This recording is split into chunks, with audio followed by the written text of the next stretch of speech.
ورحمة الله وبركاته. الحمد لله رب العالمين.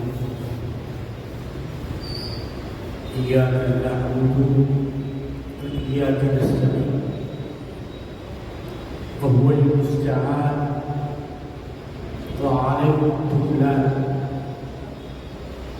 والصلاة الله والسلام الله ورحمة الله وبركات الله وأنوار الله على سيدنا رسول الله وعلى آل رسول الله وأصحاب رسول الله وأولاد رسول الله وأولياء أمة رسول الله صلى الله عليه وسلم. قال سبحانه وتعالى في القرآن المجيد والفرقان الحميد: أعوذ بالله من الشيطان الرجيم. بسم الله الرحمن الرحيم. إنما يخشى الله من عباده العلماء. وقال جل جلاله وعم نواله في شأن حبيبه المصطفى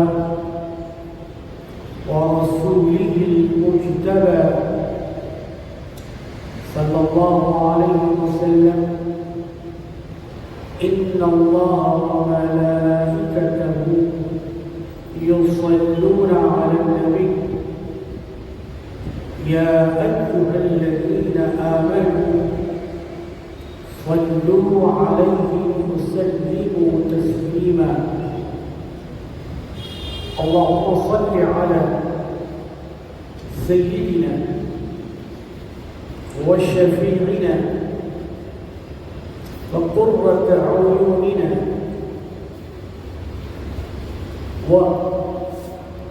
وقائدنا ومأوانا وملجأنا ووسيلتنا إلى خالقنا سيدنا أبو القاسم محمد رسول الله صلى الله عليه وعلى آله وصحبه أجمعين. والحمد لله رب العالمين. اللہ کا لاکھ لاکھ شکر و احسان ہے. مبارک مہینہ اس کا انتظار سارا عالم اسلام کر رہا ہے. بالکل قریب آنے کو ہے. مسجدوں میں آرائش و زیبائش کے علاوہ تراویح کی نماز کے انتظامات کے لیے حفاظ کرام کا انتخاب عمل میں آ رہا ہے. لوگ اپنے آپ کو رمضان کے لیے تیار کر رہے ہیں. خوشیوں کا اظہار بھی ہو رہا ہے اور بعض بندگان خدا روزوں کا استقبال روزوں سے کر رہے ہیں. شعبان وہ مبارک اور معظم مہینہ ہے جس کا استقبال سرکار دو عالم صلی اللہ علیہ وسلم روزوں سے فرمایا کرتے. اور شعبان میں اتنی زیادہ آپ روزے رکھا کرتے تھے کہ یہ گمان اور یہ خیال ہوتا کہ کیا کہیں رمضان تو نہیں آ گیا.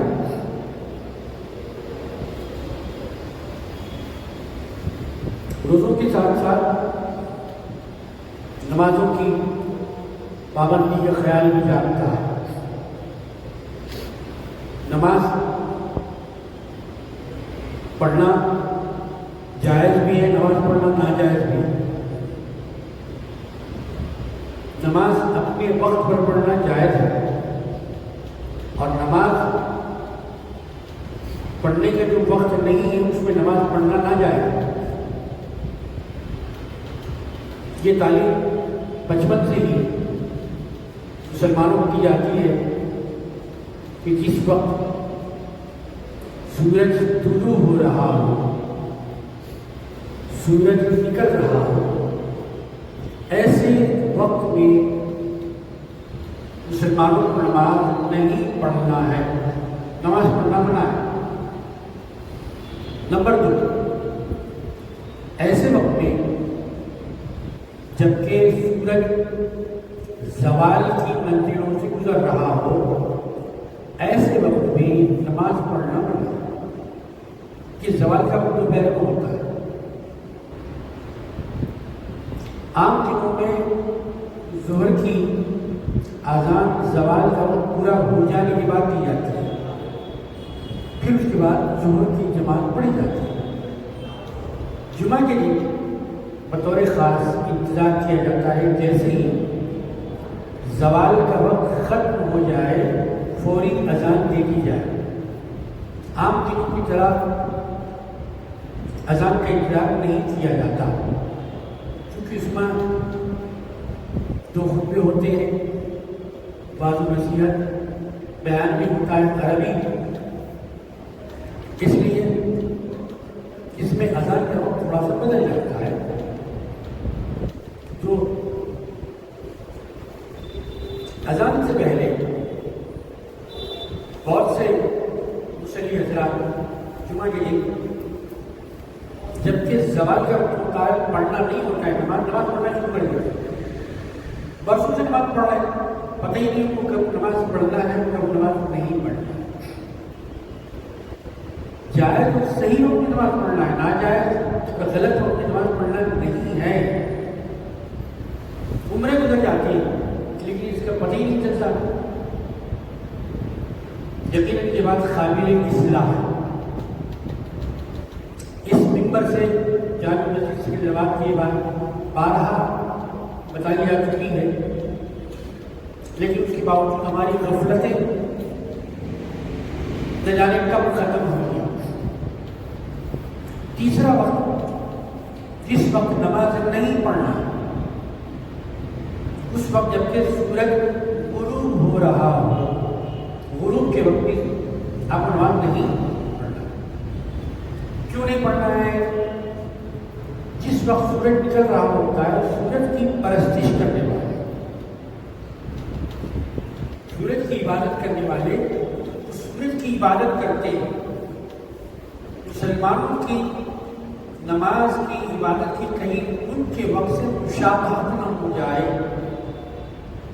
ان کی مشابہت سے بچنے کے لیے نماز پڑھنے سے روک دیا گیا. زوال کے وقت بھی نماز پڑھنے سے روک دیا گیا کہ زوال کے وقت بھی بعض لوگ اپنی عبادت کرتے ہیں. مسلمان کی عبادت ان کے وقت سے میل ملا کھائے شامل ہو جائے، اس لیے نماز نہ پڑھے. دنیا میں بعض لوگ ایسے ہی ہیں جب سورج غروب ہوتا ہے ڈوبتا ہے اس وقت بھی کچھ لوگ سورج کی پرستش کرتے ہیں. ان کا اپنا مذہب ہے، ان کا اپنا دین ہے، لیکن مسلمانوں کو حکم ہے کہ ایسے نماز نہ پڑھے. ذکر اذکار آپ کر سکتے ہیں، ذکر اذکار منع نہیں، لیکن جہاں تک نماز کا تعلق ہے ان 3 وقتوں میں نماز پڑھنا منع ہے. اگر ہم نماز پڑھ رہے ہیں، اللہ بھی خلاف کر رہے ہیں، رسول اللہ کے حکم کے خلاف بھی کر رہے ہیں، کتاب اللہ کے حکم کے خلاف بھی کر رہے ہیں، دین اللہ کے خلاف بھی کر رہے ہیں۔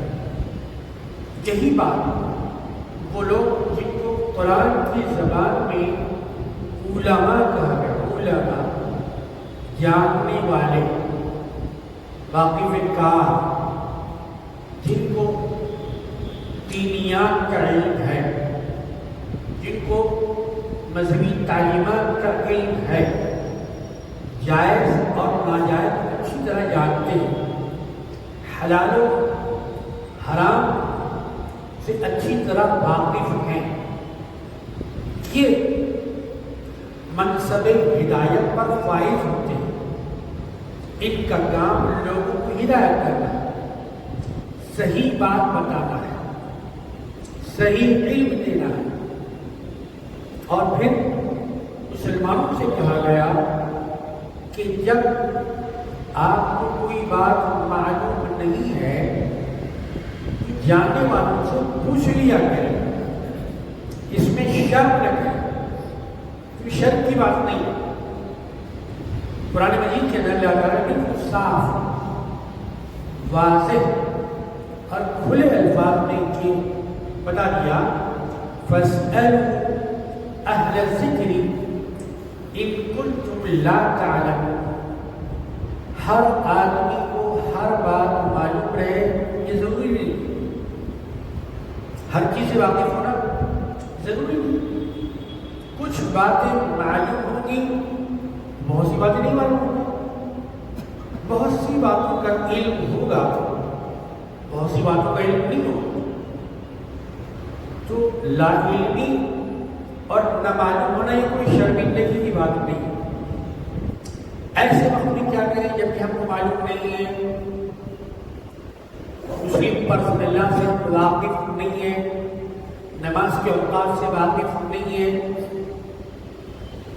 وراثت کے مسائل سے واقف نہیں ہے، مسلمانوں کو تمہیں اپنی طرف سے فتویٰ نہ دیں، خدا کے لیے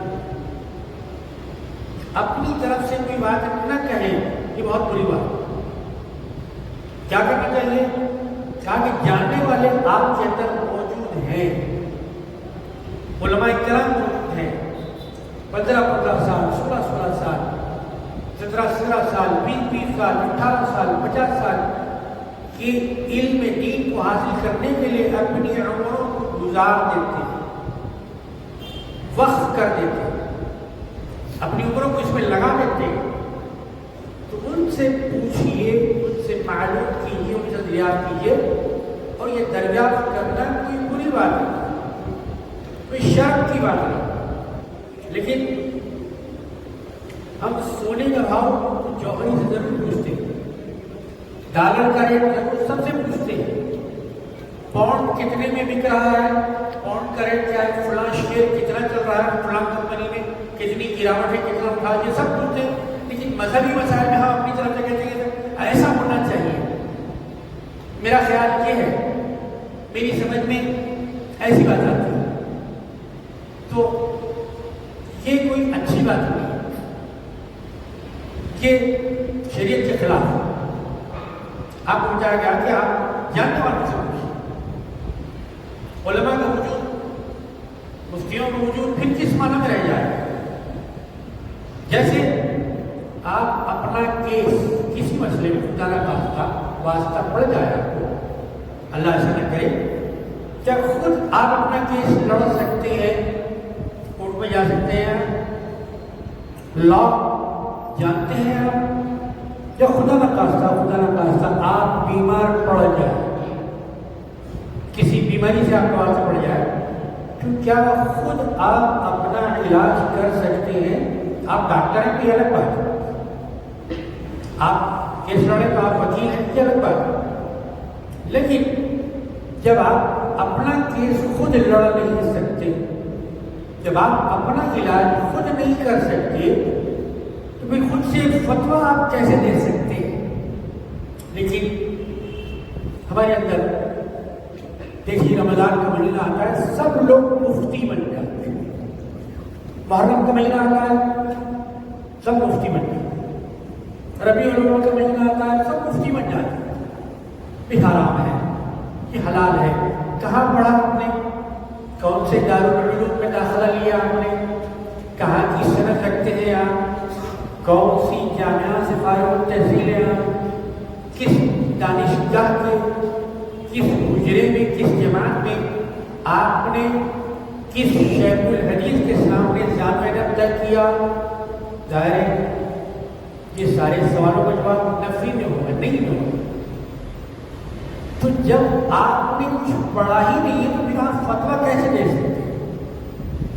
جب آپ نے قانون پڑھا ہی نہیں ہے تو آپ لا کیسے بتا سکتے ہیں؟ جب آپ نے میڈیکل سائنس کی سند ہی نہیں ہے، جب آپ ایم بی بی ایس نہیں ہے، ایم ڈی نہیں ہے، کارڈیولوجسٹ نہیں ہے، دل کی درد کی دل کے مرض کی دوا کیسے دے سکتے ہیں؟ تو اس بات کو ذہن میں رکھنا بڑا ضروری ہے۔ رمضان شریف آ رہے ہیں، روزے کے مسائل کیا ہیں کہ ہم کو جاننا ضروری ہے۔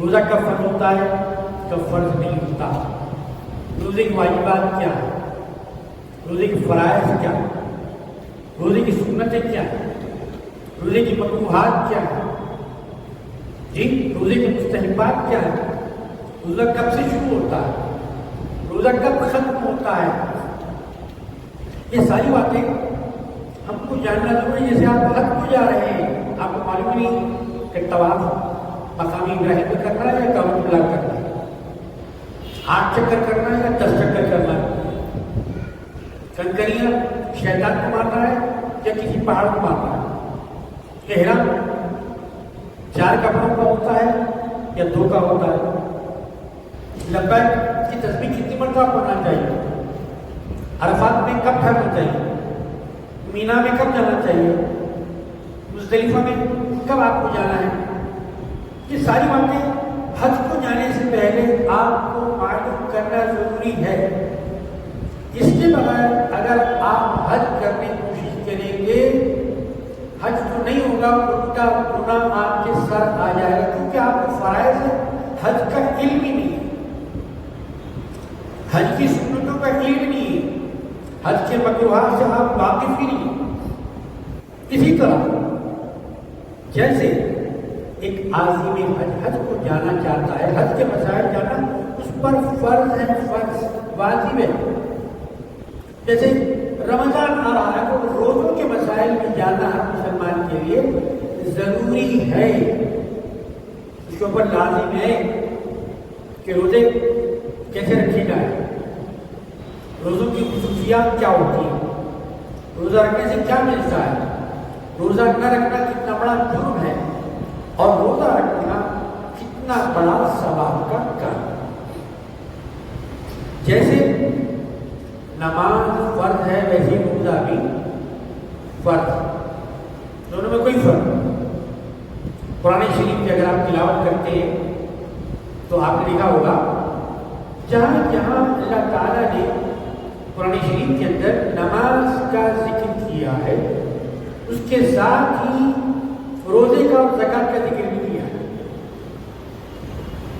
یہ بتایا کہ اے مومنوں، جیسے تم پر نماز فرض کی گئی ہے ویسا ہی روزے بھی تم پر فرض کیے گئے۔ اگر تم ایک عمر کو پہنچ چکے ہو، بلغ یبلغ کے معنی آتے پہنچنے کی،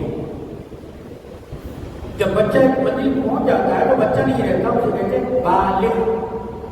بالغ جو مرد ہوتا ہے منزل کو پہنچ جاتا ہے، شعور کو پہنچ جاتا ہے، اچھے اور برے کی تمیز اس کے اندر پیدا ہو جاتی ہے، حلال و حرام سے واقف ہو جاتا ہے، اس منزل میں آ کر روزہ فرض ہو جاتا ہے، چاہے وہ لڑکا ہو چاہے وہ لڑکی ہو۔ یہ جو احکام ہے علماء کرام بیان فرماتے ہیں، جن کو نہیں معلوم ہوتا، جو باتیں معلوم نہیں ہے، بجائے اپنی طرف سے کہنے کے بہتر یہ ہے، اچھا یہ ہے، مناسب یہ ہے کہ علماء کرام سے پوچھا جائے، سوال کیا جائے، اور اس سے بہتر یہ ہے کہ آپ خود معلومات پڑھ کر حاصل کریں جو آپ کے لیے زندگی میں ضروری ہے. جیسے کہ حضور پاک علیہ السلام کا یہ ارشاد مبارک، حضور علیہ السلام کا ارشاد مبارک ہے کن عالما. اگر آپ مسلمان ہیں، لا الہ الا اللہ محمد رسول اللہ کا اقرار کرتے ہیں زبان سے اور تصدیق کرتے ہیں دل سے، تو پھر آپ کو یہ چاہیے کہ آپ پورے کے پورے عالم یعنی جاننے والے بن جائیں دین کی معلومات. جی کن عالما، عالم ہو جائے یعنی واقف کار ہو جائیے. چلیے صاحب آپ عالم نہیں بن سکے تو آپ کو کریا کیا عالم نہیں بن سکے آپ، ٹھیک ہے. کل متعلما، کم از کم علم کے سیکھنے والے تو بن جائیے تاکہ وہ جہالت کی تاریخی آپ کے اندر جو ہے وہ نکل جائے. حضور پاک علیہ السلام چاہتے کہ آپ کو جاہل نہ رہے، نہ واقف نہ رہے، کہ نہیں کہ صاحب مجھے نہیں معلوم، میں لائق، میں واقف نہیں ہوں. تو ایسے کلمات نکالنے سے بچانے کے لیے، شرمندگی سے بچانے کے لیے حضور علیہ السلام نے ارشاد فرمایا کہ کل متعلما، کم از کم سیکھنے والے بن جائیے، وقت نکالیے اور معلم کی خدمت سے جا کے بیٹھیے، کتاب کھول کے بیٹھیے، ان سے مسئلہ پوچھیے. چلیے صاحب اب نہ آپ عالم بن سکے نہ متعلم بن سکے، دونوں میں کچھ بھی نہیں بن سکے. تیسرے درجے میں کہا جا رہا ہے کن مستمعا، کم از کم جہاں مسائل بیان کیے جا رہے ہیں، جہاں شریعت محمدی صلی اللہ علیہ وسلم کا بیان ہو رہا ہے، جہاں تعلیمات اسلامی سکھائی جا رہی ہے، وہاں جا کر سننے والے تو بن جائیے. کم از کم اپنی زبان کو کام میں لائیے. آپ نے اپنے دماغ کو کام میں نہیں لایا، ٹھیک ہے، عقل کو کام میں نہیں لایا آپ نے، ٹھیک ہے، مصروفیات نے آپ کو پکڑ لیا، اس کی گرفتار رہے گا، ٹھیک ہے. کہ سننے کے لیے کم از کم آپ کو وقت نکالنا چاہیے. یہ حضور آپ کو نہیں چلے گا میرے پاس سننے کے لیے وقت نہیں. کن مستمعا، کم از کم سننے والے تو بن جائیں گے.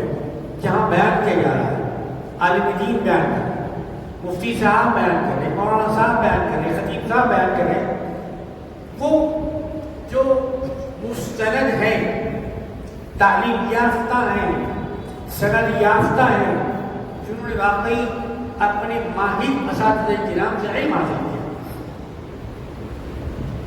آپ نہ عالم بنے، نہ متعلم بنے، نہ سامع بنے. حضور علیہ السلام فرماتے ہیں آپ چوتھے مت بنیے. چوتھے یہ کون ہے صاحب؟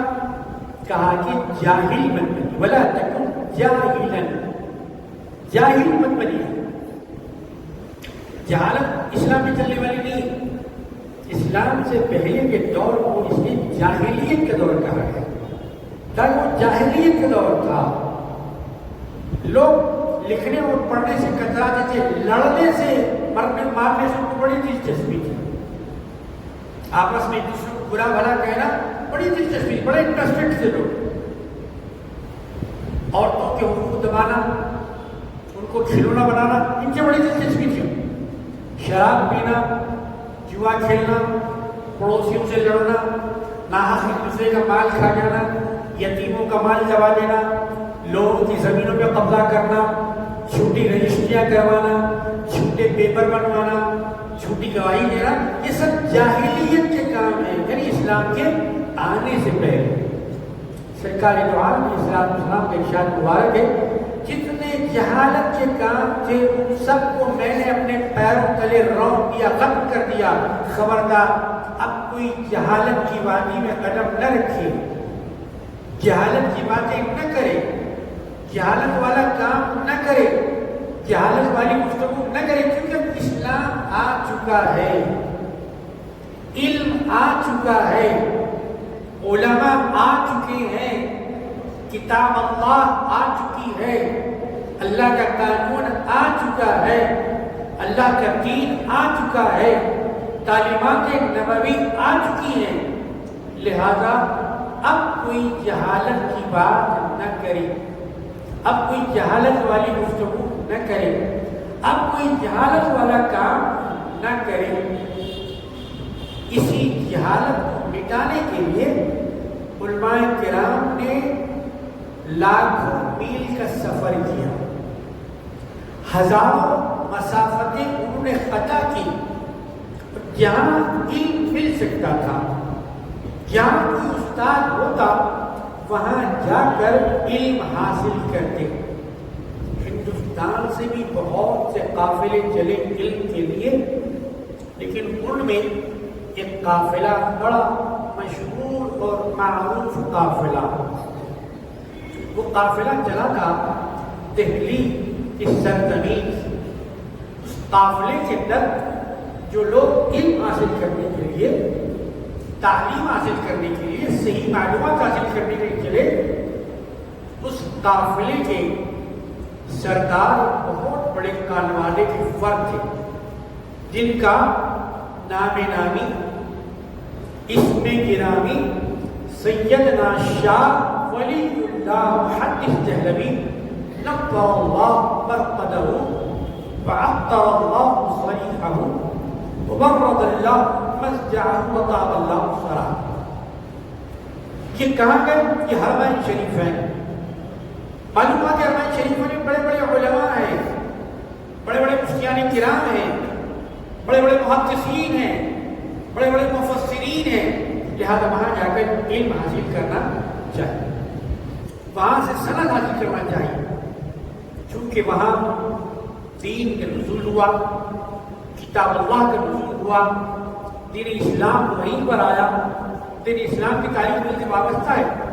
تو الحمدللہ اس قافلے کے افراد نے، اس قافلے کے سردار نے حاصل کیا کہ جب وہ واپس اپنے وطن ہندوستان آ رہے تھے، ان کے اساتذہ ان شاگردوں کو الوداع کہیں، اے شاگردوں آپ کو الوداع، جو تعلیم، جو امانت رسول اللہ صلی اللہ علیہ وسلم کی آپ کو ملی ہے، اسے اپنے سینے میں نہیں رکھنا ہے، بلکہ جن لوگوں کو معلوم نہیں ان لوگوں تک پہنچانا ہے، ان لوگوں کو فرائض بتانا ہے، واجبات بتانا ہے، سنتیں بتانا ہے، ان کو نماز کے آداب سکھانا ہے، خدا کے گھر میں داخل ہونے کا طریقہ سکھانا ہے، ان کو بڑوں کا ادب و اکرام سکھانا ہے، ان کو خدا کا گھر کیسے پاک و صاف رکھا جائے، جمعہ کی نماز میں کیسے اہتمام کیا جائے، روزوں کا اہتمام کیسے کیا جائے، بیماروں کی عیادت کیسے کی جائے، یتیم کے سر پر دست شفقت کیسے رکھا جائے،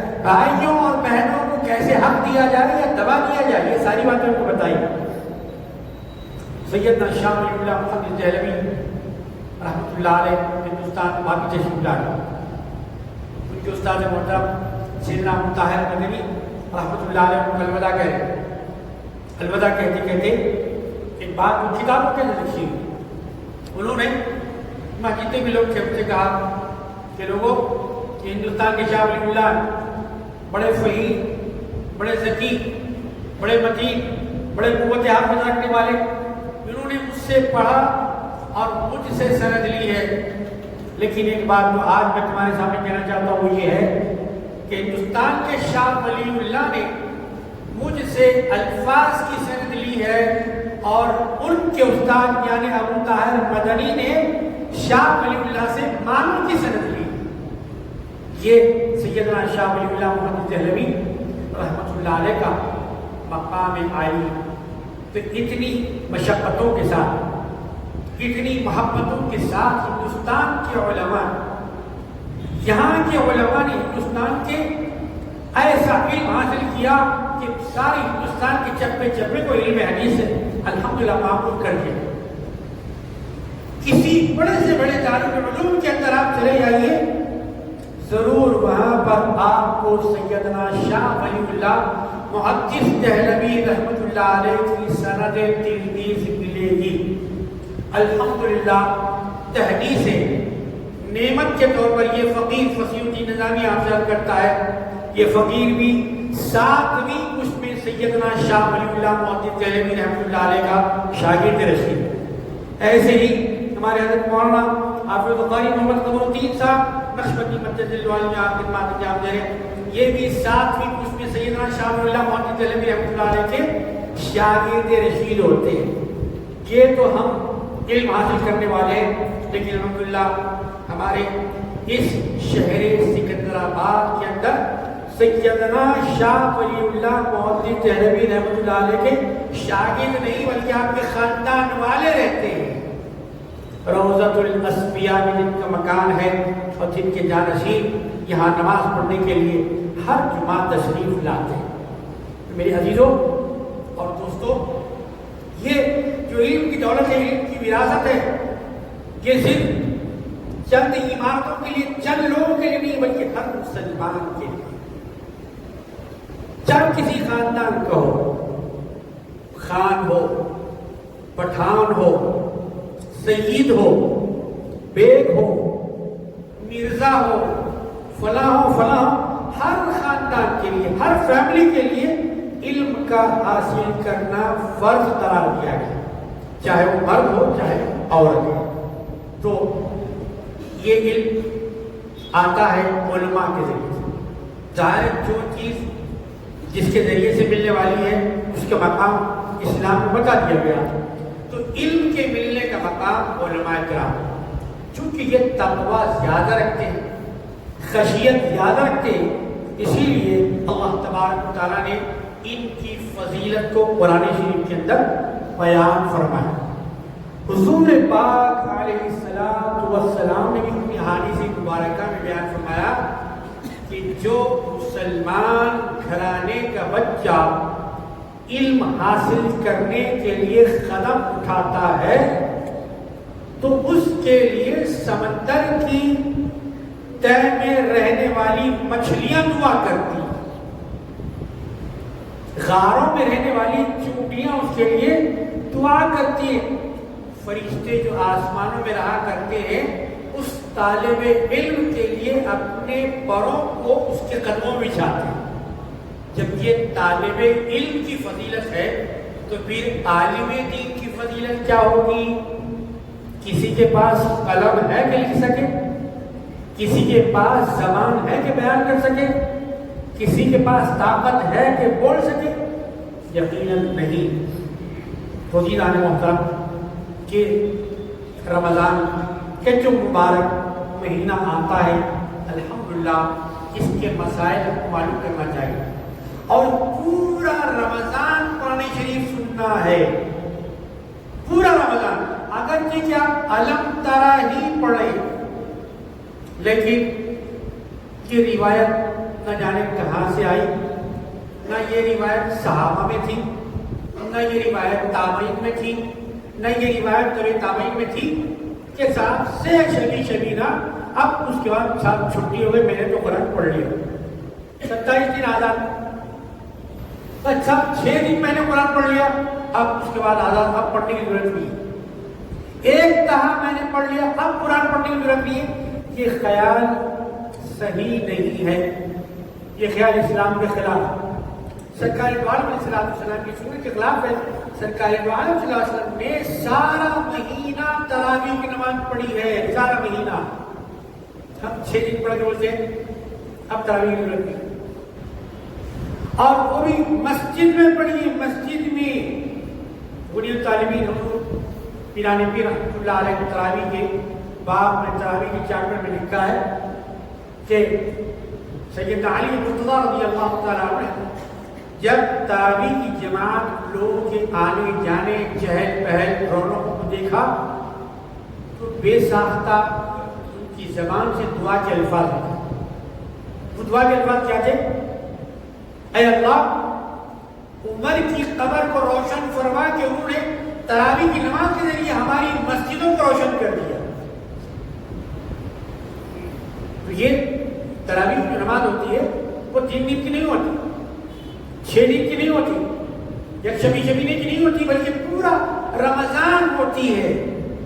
اور وہ مسجدوں کے اندر، مسجدیں جب بھر جائیں، مسجدیں فل ہو جائیں، معمور ہو جائیں، مسجدوں میں پڑھنے کے لیے جگہ نہ ہو، تو پھر آپ دوسری پاک صاف جگہ پر نماز پڑھ سکتے ہیں۔ فرض نماز جب کہ آپ کو مسجد میں پڑھنا ہے تو سنت نماز جیسے آپ اسے مسجد چھوڑ کر دوسرے کیسے پڑھ سکتے ہیں؟ یہ آپ سوچیے، غور کیجیے، بات پڑھنے کی ہے، بات لڑنے کی نہیں۔ لڑنے کا مزاج ہمارے پاس بہت جلدی بنا، کسی بات پہ لڑنے کے لیے جلدی آ جاتے ہیں، پڑھنے کے لیے آتے ہی نہیں۔ تو یہ جو رمضان آ رہا ہے وہ پڑھنا سکھا رہا ہے، پڑھنا، لڑنا نہیں سکھا رہا۔ یہ جو رمضان آ رہا ہے ہم کو تقویٰ سکھا رہا ہے، پرہیزگاری سکھا رہا ہے، نماز کے آداب سکھا رہا ہے، نماز کے آداب، نماز کیسی پڑھنی چاہیے، نماز کے وقت ہم کتنے پرسکون ہو، نماز کے وقت ہمارا قبلہ منہ کا اور ہمارے ذہن کا کدھر ہونا چاہیے، یہ ساری باتیں الحمدللہ ہم کو ماہ رمضان سکھانے آتا ہے، ایک ٹریننگ دینے کے لیے آتا ہے ہم کو کہ بھائی صرف 1 مہینہ نہیں بلکہ پوری زندگی کو رمضان بنا دو، اپنی پوری حیات کو رمضان بنا دو، اپنی پوری زندگی کو توبہ والی زندگی بنا دو، خدا والی زندگی بنا دو۔ ایسے نہیں صرف رمضان میں خدا سے ڈرے، رمضان میں قرآن پڑھے، رمضان میں زکوٰۃ دے، رمضان میں خیرات دے، اس کے بعد پھر غائب ہو جائے۔ تو یہ رمضان کا پیغام نہیں ہے، یہ رمضان کی آمد کا مقصد نہیں، منشا نہیں ہے، بلکہ منشا یہ کہ لعلکم تتقون، تمہارے اندر تقویٰ کا جوہر پیدا ہو جائے، تم متقی بن جاؤ، مومن تو ہو، مسلمان تو ہو، کیا تم متقی بھی ہو؟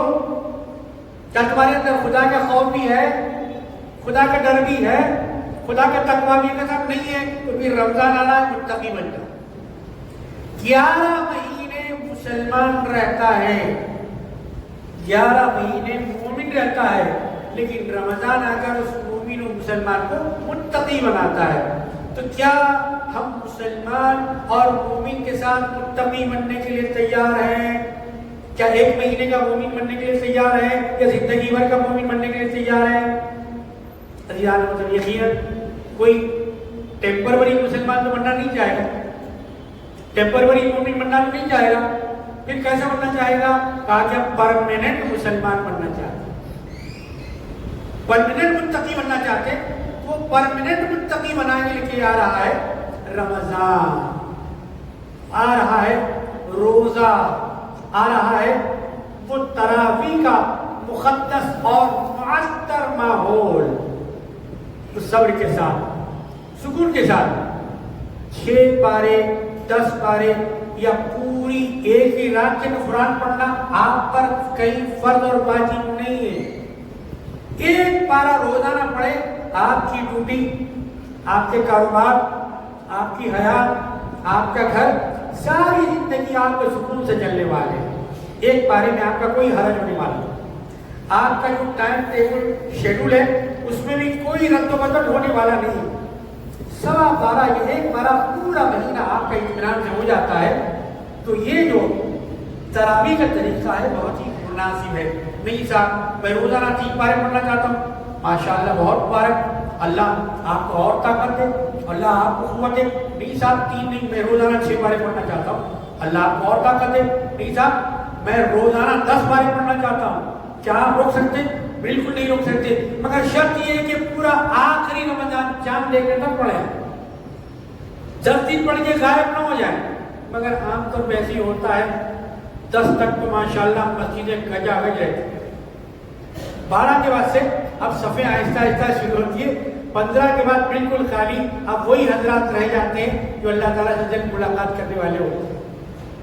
بولے صاحب اب ہم کو تو ضرورت نہیں، اب ضرورت یہ پہلی صف والوں کو ہی ہے، جو دوسری صف والوں کو ہے، تیسری صف والوں کو ضرورت نہیں ہے نماز۔ ایسا ہی ہمارا مطلب ہو جاتا ہے، مسجدیں خالی اور بازار آباد ہو جانے لگتے ہیں۔ کیا سرکار دو عالم صلی اللہ علیہ وسلم کو فرمانا آپ کو یاد نہیں ہے؟ یاد ہے تو بہت اچھی بات، نہیں ہے تو پھر آج آخری بات کے طور پر میں آپ کو بتا رہا ہوں، سب سے بہترین جگہ جو اللہ کو پسند ہے، رسول اللہ کو پسند ہے، وہ مسجدیں ہیں جہاں ذکر اللہ ہوتا ہے، جہاں تلاوت کتاب اللہ ہوتی ہے، جہاں اللہ کا ذکر ہوتا ہے، جہاں کی فضائل منور ہوتی ہے۔ سب سے بہترین مقام ہے مسجد، سب سے بدترین مقام ہے بازار۔ اب آپ کس کا حصہ بننا چاہتے ہیں؟ کہاں اپنا وقت بچانا چاہتے ہیں؟ کہاں اپنا وقت رمضان کا گزارنا چاہتے ہیں؟ یہ آپ کے اوپر ہے۔ آپ دیکھ رہے ہیں جامع مسجد میں آہٹ پاشی اور تعمیر و مرمت کا کام چل رہا ہے۔ اوپر نماز پڑھنے کی جگہ نہیں، اوپر بھی تعمیر کا کام ہو رہا ہے۔ یہ آپ کے دائیں طرف ہال ہے، مدرسہ ہے، اس میں انتظام کیا گیا ہے، اور وہاں آخری میں حوض کے قریب بھی نماز کا انتظام کیا گیا ہے۔ مسجد کے فرسٹ فلور چھت پر نماز کا سکون حاصل کرنے کے یہ آپ کے دائیں جانے اوپر آج کی صرف آج کے لیے اوپر نماز کا انتظام نہیں کیا گیا، انشاءاللہ آئندہ جمعے تک انتظام ہو جائے گا۔ وآخر دعوانا الحمدللہ رب العالمین۔